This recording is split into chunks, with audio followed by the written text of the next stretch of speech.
Marrë nga presidenti Donald Trump apo nga shtëpia e bardhë dhe lajmi që erdhi për tarifat e vendosura nga importet e huaja ka nxitur debat cilën pak e zhvilluam edhe me fluturën apo detaje dhe u informua më saktë se çka ka ndodhur, por çka do thotë dita e shlirimit që ka quajtur Trumpi, çka do thotë kjo për politikën dhe inflacionin po ashtu edhe të vendeve të tjera, çfarë ndikimi ka me pas në botë, në ekonominë e Shteteve të Bashkuara të Amerikës, po ashtu edhe më rëndësishme, ajo që na intereson po ashtu edhe ne, është edhe ekonomia e Kosovës, dhe çka do të ndodhë me Kosovën në këtë rast, a do të ketë ndikim deri këtu apo jo, veçanëse edhe për ne është vendosur një tarif prej 10%-sh.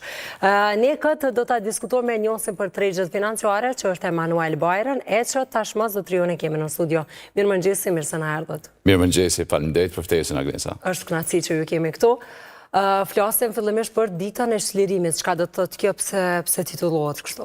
Po, në fakt, termi ditë e shlirimit është shpikje vetë presidenti Trump për shkak se don të ketë efekt mediatik masat që i imponoj dje, domethënë, por çka është më rëndësishme për ne si themit jashtë Amerikës që nuk jetojmë atje dhe që perceptojmë Amerikën me kënd dështrimet të ndryshme, është që dje presidenti Trump imponoi tarifat gjithë botës, jo vetëm atyre që merret Amerika që ka marrëdhënie tregtare ose jo, por gjithë globi. Domethënë, çfarë do lloj produkti që dërgohet prej vendeve jashtë Amerikës që do futet në Amerikë do tarifohet. Kjo u bë nëpërmjet masave ose shpalljes së masave emergjente kombëtare. Domethënë ishte shumë interesante për shkak se presidenti Trump dhe ekipi i tij e menaxhuan që ta bindin vetë popullin amerikan, por edhe globin në përgjithësi, opinionin ndërkombëtar që Amerika është në distres, Amerika është në krizë, për shkak se kjo faktikisht tregon që Amerika është në krizë, vetë shpallja e masave emergjente, si që të quhen, emergjente kombëtare. Kjo është bëhet vetëm në kohërat kur ka luftra, ose në kohërat kur vetë SBA është involvuar në luftë. Për shembull, e kemi parasysh 24 marsin e vitit 1999, kur presidenti Clinton foli para popullit, para kombit amerikan, pra e njëjta mas u marr edhe në kohën kur George Bush filloi luftën, fushatën kundër Irakut, për shembull. Domethënë, efekti mediatik ishte shumë më i fuqishëm se sa që ka ndodhi më pastaj, sepse tregjet në veçanti dhe ekonomitë ndryshme që kanë raporte direkte me SBA-n e kanë prit një reagim të tillë, e kanë prit një masë të tillë, pa marrë parasysh që ka pas në disa kënde, ose në disa shoqëri, ose në disa entitete një farë pritshmëri pakës më të vogël. Domethënë, kishte pritshmëri që tarifat mos shkojnë në masën siç shkuan për shembull tazëm me BE-n, ku masat ishin gjysmë për gjysmë, nuk ishte reciprocitet të plotë. Pra, prej dje me tutje, me të vërtetë unë quaj historike dhe epokëbërëse për shkak se jo detyrimisht si kualifikim pozitiv, historike në kontekstin që Amerika po ndryshon qasjen se si do të bëj biznes edhe ekonomi me partneret e saj ndërkombëtar. Për shembull, çka është më interesante për ta konfirmuar këtë konkluzion është që India, për shembull, India priste një trajtim pak më të mirë. Vietnami priste një trajtim pak më të mirë. Ata, kalkulimet e ekonomistëve indianë dhe vietnamezë dhe të Kambodgjës ishin që nëse shkojmë dhe 20% është katastrofale për ekonominë tonë. Sa të shkojnë më shumë? Ato 69%, 70%, në disa instanca mbi 50%, domethënë ka kaluar atë pritshmërinë normale që këto vende edhe kalkuluesit, ekonomistët e këtyre vendeve kishin prit nga SBA-t. Kjo më të vërtet është edhe tektonike në mënyrën se si është shumë e vështirë për çfarë do lloj ekonomisti ose analisti ose edhe vetë ekipin e presidentit Trump ta nxjerrim një gjykim të qartë se çka do ndodh pas djeshmit. Si përka rezultatet e këtyre tarifave, çfarë rezultate ekonomike do të sjellin ato për Amerikën, lëre më për ekonominë globale, për shkak se vazhdo, ndërprejmë, lutem pa problem. Dua ta di çka do të ndodhë, ose çka mendoni që do të ndodhë me ekonominë e Amerikës edhe me tregun global. Është shumë interesante kjo, Agnes, për shkak se pritjet e ekonomistëve që janë shumë afër administratës së Trump janë që kombinimi i reduktimeve që po i bën Elon Musk, ose dhe i dje që i ka bërë Elon Musk, së bashku me prurje që do vinë nga tarifat, sepse mos harrojmë, vetëm pse dje presidenti Trump deklaroi ose imponoi tarifa në produkte, nuk do të thotë që gjithë bota do ta bojkotoj eksportin në Amerikë. Jo, për shkak se Amerika është treg me të vërtetë i volitshëm. Pra nëse pritshmëritë për administratën Trump kanë qenë 1 triliard të ardhura në vit, gjasat janë që 800 miliard do t'i merë Amerika nga këto tarifa, që do të thotë është mbushje e buxhetit amerikan. Për shkak se tendenca edhe si temi intenca e presidenti Trump është pikrisht kjo, që të ndryshohet balanci tregtar me botën, por në anën tjetër të jep atij një farloj prove dhe një farloj konfirmimi të popullit amerikan që shiko, unë ju kam premtuar këtë gjë, edhe po realizoj në mënyrë që të bëhen ndryshime kushtetuese që ky ta fitojë edhe termin e tretë, do të thonë në historinë amerikane mund të jetë presidenti i dytë pas presidentit Roosevelt që mund të rizgjedhet për termin e tretë, por kërkohen ndryshime amendamentim kushtetuese. Kjo do të thonë ka aspektin politik. Aspekti ekonomik, se çka do të përfitoj Amerika, natyrisht se Amerika do të përfitoj shumë, për shkak se për post që ta ndalon ty si eksportues i mallrave jashtë Amerikës tregun amerikan, do ta kushtëzoj, do ta bëj shumë më tërheqës tregun amerikan, për shkak se fuqia blerëse amerikane së bashku me atë evropiane janë dy, se themi, tregjet, bloqet më të mëdha, edhe këto dy entitetet e kanë konsumatorin më të pasur në botë. Për shembull, për Nigerin ta zojmë, që është vend duke zhvilluar i Afrikës, më shumë interes ka Nigeria ose biznesmeni ose prodhuesi ose industrialisti nigerian të eksportojë në Amerikë ose në Evropë, se sa të shkojë në Kinë për shembull, sepse variacioni në çmim është shumë më i madh.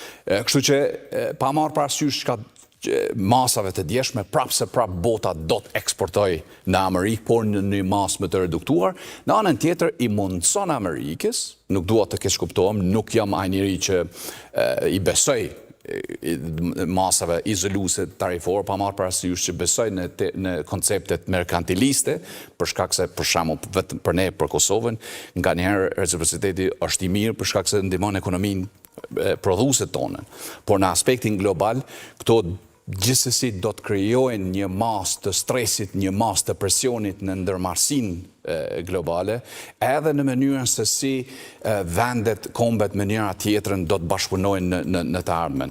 Pra, si konkluzion mund themi në pyetjen që bëre se sa do përfitoj Amerika, gjasat janë që kombinimi me Doge, me reduktimet që do i bëj Elon Musk dhe ekipi i tij, masa tarifore që do i sjellin miliarda, qindra miliarda Amerikës, edhe potencialisht që është shumë e rëndësishme si aspekt ekonomik, industrial, është reindustrializimi i fuqisë ekonomike për brenda Amerikës. Për shembull, presidenti Trump përmendi shitjen e vogël të veturave që e bën Amerika në Japoni, ta zëm, që është me të vërtet minimale, as 2% nuk shkon në vit. Përderisa 89% e produkteve eksporteve japoneze dhe koreane jugore shkojnë në Amerikë. Pra amerikanët blejnë Toyota dhe Honda, përderisa japonezët dhe koreane jugore nuk blejnë Fordin ose Chevroletin ose ndonjë veturë tjetër që përdor. E njëjta është gati edhe në kontekstin evropian. Ai presidenti Trump me të vërtet ka drejt kur thot me të vërtet ta na kanë shfrytzuar shumë për këto 80 vite që nga lufta e dytë botërore, që është shumë e rëndësishme konteksti historik, për shkak se evropianët kanë shit BMW, kanë shit Volkswagenin, kanë shit Mercedesin, Renault etj, përderisa nëse shkon në Stuttgart ose Paris ose Rom, ti nuk sheh vetura amerikane. Pra ky balans tashmë rritet që do të kemi një farloj balanci, por pyetja mbetet, a do të konsumojnë globi, vende që janë tarifutash, a do të konsumojnë të mira materiale ose mallra nga Amerika? Kjo mbetet të shihet në muajt në vazhdim. Deri edhe disa muaj edhe mundemi me pas se çka. Brenda 6 muajve, unë mendoj që brenda, në fakt shumë më pak se në brenda 6 muajve, sepse ekonomia amerikane, mënyra se si bëhen raportimet e parametrave ekonomik, fiskal, monetar, janë çdo 3 muaj, ose quarters i quajnë ata. Unë mendoj që deri ka qershori, korriku, vera do të jetë shumë e nxehtë në aspektin e paraqitjeve dhe rezultateve që do t'i marrin Fedi, Banka Qendrore Amerikane, por edhe vetë administranta presidentit Trump. Mos të befasohemi që ndoshta në gusht ose shtator, nëse masat e ndërmarra dje do të jenë negative për ekonominë amerikane, mundet me ndryshu mendja për shkak se jemi në atë fazën, epokën e paparashikueshmërisë dhe presidenti Trump është i njohur për këtë. Gjasat mund tjetë që në fund gushtit mund të ta kemi edhe një paraqitje emergjente të presidentit Trump ku thot, shiko, masat ta zëjmë ndaj Evropës ose ndaj Britanisë së Madhe ose ndaj shteteve të vogla nuk po kanë efekt direkt, kështu që i heqi tarifat ndaj vendeve si Kosova ta zojmë ose ndonjë vend tjetër në Evropë, edhe ose Evropës në tanësi, edhe doja rrist Kinës për shembull. Për shkak se mos harrojmë nesa, caku kryesor i presidentit Trump është Kina. Është, si themi, marrja nën kontroll e progresit dhe zhvillimit tepër të fuqishëm që Kina është duke e marrë, duke fituar, duke u zhvilluar, duke u konsoliduar, por në anën tjetër është edhe aspekti teknologjik. Nuk është vetëm industrializimi i Amerikës, është edhe kush do t'jetë kryesi i teknologjisë në shekullin 21. Deri me tashti, e pa me DeepSeek, me Manus AI, platformat kineze të AI, të inteligjencës artificiale, Kina po tregohet si një vend që me të vërtet ka teknologji të fshehtë, që gradualisht është duke lëshuar në treg, duke e shokuar ekonominë globale, por në përgjithësi është duke shokuar vetë Amerikën, sepse vetë presidenti Trump dje e përmendi aty një fascikël të vogël të shkurt kur tha vjedhja e pronësisë intelektuale që është bërë Amerikës në këto, sidomos në këto 2 dekadet e fundit, që nga koha kur presidenti Obama ishte president edhe Biden, për shkak se nuk kishim kontroll të madh në institucionet akademike, patëm student kines që vishin nga Kina, studionin, si temi e adaptoshin atëfar pasurinë intelektuale, ditunit, njohurit amerikane dhe iknin në Kina dhe i implementonin edhe i krijonin produkte. Për shembull, teknologjia është një aspekt, inteligjenca artificiale është ajo prisja kryesore që tashmë për Amerikën si duket është një hap ose 2 hapa mbrapa. Çka do të thotë kjo për dollarin në inflacion? A ka me pas ndikim edhe në pjesën tjetër të botës? Është shumë interesante për shkak se gjasat janë që dollari mund edhe të dobësohet pak, për shkak se ideja është që të dobësohet. Në vitin 1985 ka pas një farë lloj akordance në mes të SBA-ve edhe 5 vendeve më të fuqishme të BE-s në atë kohë dhe Japonisë. Britania Madhe, Gjermania, Franca, Italia, Japonia dhe SBA-t, ku arritin në një ujdi që në mënyrë artificiale të arrin një farë lloj pariteti të Deutsche Market për shembull, të funtes angleze, të jenit japonez me dollarin në mënyrë që ta ndihmonte Amerikën që ta ulte deficitin tregtar që kishte me botën atëherë si gjithnjë Amerika gjithnjë ka pas deficit tregtar shumë të madh për shkak se përveç dollarit kanë qenë edhe masa të mëdha të amerikanizimit, shekullit të amerikanizimit. Kështu që gjasat janë që dollari nëse industrialisti amerikan e ka shumë të vështirë të depërtojë në tregjet ku presidenti Trump ka imponuar tarifa, atëherë dollari rritet. Vlera e dollarit rritet për shkak se mallrat amerikane ka gjasa që mund të përgjysmohen në, si të themi, në blerje nga ekonomitë jashtë si të themi arkitekturës amerikane, jashtë Amerikës në përgjithësi. Përderisa i konvenon Amerikës që si të themi jo ta dedollarizoj ekonominë globale, sepse janë 2 terme dhe 2 ngjarje të veçanta. Dollarizimi i ekonomisë globale është si me thënë, ka rënë prej 89% sa krejt marrëdhënieve dhe frekuencës tregtare globale, ka rënë në 57-8%, vetëm në këto 10 vitet e kaluara. Për shkak se sa me e dollarizuar ekonomia globale, aq më shumë në borxh Amerika. Për shkak se duhet të ushqehen tregjet me dollarin amerikan, për shkak se dollari amerikan ka qenë edhe ka akoma primatin e tregtisë. Një industrialist prej Japonisë, kur bën tregti me një industrialist Argentinës, këmbimi bëhet në dollar.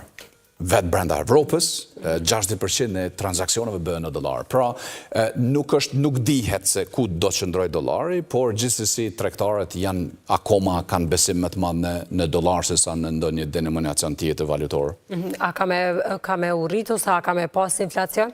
Në butë më tepër edhe pastaj dalim të Kosova. Absolutisht, po inflacionit, unë pash edhe këtë javë, para një javë kur isha në SBA, krahasim me 3 muaj më herë kur isha, çmimet në ushqim dhe vesh bati ishin rritur për gati 20%. Edhe, çka ishte interesante ishte që nuk ishte ankesat nga njerëzit.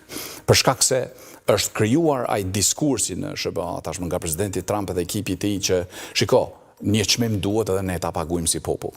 Një çmim, ai thot, një farë niveli të inflacionit, por ky niveli i inflacionit mund të jetë shumë i rrezikshëm nëse fillon të egzagerohet, rritet edhe më tepër, për shkak se tashmë do të ketë tregtar të tjerë që do të kenë varësi të madhe nga importet kineze, të cilët do të goditen më shumë.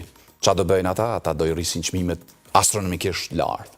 Përderisa rritja e tillë artificiale do të indikojë njerëzve të cilët e kanë votuar presidentin Trump për shkak se të ardhurat e tyre janë në nivelin mesatar në Amerikë. Kështu që gjasat për inflacion mund të jenë të mëdha. Amerika nuk mund të shtyjë para. Kjo është një fakt, domethënë një fakt fiskal, një fakt monetar, është shumë e rrezikshme nëse Amerika futet edhe në një fazë tjetër të rritjes shtypjes së dollarit, për shkak se kjo edhe do rris inflacionin, por edhe do shndroj dollarin akoma në ushqyes kryesor të tregut global, duke ja pamundsuar industrialistit amerikan eksportet jashtë. Kështu që inflacioni është problem, do të ketë, si themi, gjepa të shtrejtisë, sikurse sot i kemi në Amerikë, sot i kemi në Evropë, po ashtu i kemi edhe në vendet si Britania e Madhe, ti mund vish në Londër, ushqimi është tepër më i shtrejtë se sa nëse shkon në Birmingham ose Manchester për shembull, në Evropë është e njëjtë me Parisin ose me vende të tjera, Greqinë ta zojmë. Kështu që bota në përgjithësi është përgatitur që do të kemi rritje të inflacionit, është përgatitur që do të kemi rritje të shtrejtisë, që është me të vërtet paradoksale për shkak se gjatë pandemisë patëm një masë të madhe të inflacionit që në disa vende kaloi mbi 20%. Në fakt, inflacioni real është shumë më i lartë se sa që shifrat zyrtarë na thonë. Kështu që fatkeqësisht lajmi i keq është që po si efekt i tarifave do të jetë inflacion më i tepërt, jo vetëm në Amerikë, por në gjithë tregun global dhe ekonominë globale. A ka me pas ndikim ky 10% që edhe në Kosovë? Që mund të jetë një prej vlerave më të ulta ndoshta që apo tarifave më të ulta që është vendosur, por a ka me pas ndikim këto edhe të ne? Nuk besoj që do të ketë ndikim, si të themi, tangibil, prekës shumë që do efektoj tepër ekonominë e Kosovës, por çka do të krijoj, mendoj unë presun që brenda disa muajve të ndryshoj edhe arkitektura si themi, këtë sistemi tregtar të Kosovës me vende tjera ose vende tjera me Kosovës, për shkak se për shembull kemi MSA-n, janë CEFTA, janë krejt këto organizmat, entitete që janë krijuar në këto 20 vitet e kaluara, çka do bëjë Evropa në këtë rast? A do të kthehet Evropa si një Amerikë e dytë me imponimin e tarifave vende tjera, apo do i rezistoj Evropa politikave tarifore? Nëse do i rezistoj, atëherë do jemi në rregull si Kosovë. Nëse do kemi një eksplozion edhe rritje të intensitetit të tarifave dhe frekuencave tregtare, kjo do të ndikojë edhe ne, por në anën tjetër mund në mënyrë, si themi, përveçse mund ta ndihmojë ekonominë e Kosovës, për shkak se nëse kemi kthim të politikave tarifore globale, atëherë Kosova mund jo vetëm Kosova, por çdo vend tjetër që ka nënshkruar CEFTA ose MSA ose vende tjera, do të jepet një farë lloj lirie e menaxhimit të kufive edhe doganave të tyre në mënyrë që të stimuloj industrinë dhe prodhimin e brendshëm që kemi nevojë, sepse ne sot e kemi mbi 6 miliard mas importi, domethënë deficit tregtar të madh, kolosal për Kosovën për shembull, përderisa nuk eksportojmë më shumë se më pak se 1 miliard në vit. Ndoshta urojmë që të rritet këto eksport. Pikërisht pra, ky do të jetë, besoj që edhe objektivi strategji i qeverisë së ardhshme që ta arris nivelin e eksporteve, por duhet të jemi strategjik. Jo të krijojmë, si të themi, masë subvencioneve nga qeveria që mbështetet çdo biznes. Çdo prodhues fjalë, se biznesi natyrisht duhet mbështetet, por çdo prodhues duhet të mbështeten më tepër që të rritet të... Absolut, një avantazh të madh që kemi ne, kemi agrikulturën. Por probleme kemi me agrikulturë për shkak se ne nuk mund të eksportojmë shumë agrikulturë në Evropë, për shkak se Evropa ka masa mbrojtëse tepër të mëdha. Për atë arsye dhe Amerika është e shqetësuar, për shkak se nuk i pranon Evropa, nuk i pranon ushqimet bujqësore, produktet bujqësore amerikane, për shkak se Evropa e ka vetë imponuar një farë lloj standardi në mish, në qumsh, në drithra e tjera, përderisa Kosova akoma nuk jemi na operojmë, si më themi, në letra me ato standarde, por në mënyrë fizike ose në mënyrë përmbajtësore, akoma nuk kemi arrit nivelin e masës standardit që ka Evropa, për atë arsye do të kemi shumë vështirësi dhe sfida në eksportimin e mallrave tona brenda Evropës, përderisa mundësitë mund të jenë më të mëdha në shitje dhe domethënë eksporte jashtë arkitekturës evropiane. Edhe kjo mbetet me u pa edhe në muajt në vazhdim se çka do të ndodhë dhe çfarë informata tjera do të vinë nga bota në përgjithësi që mundën me pas patjetër ndikim edhe këtu në vendin tonë. Zotri Bajra, faleminderit shumë për informata, faleminderit për kohën që këndoa me qenë pjesë e emisionit Mëngjesit. Kënaqësi. Ishte kënaqësia ime e veçantë. Faleminderit për ftesën. Gjithashtu.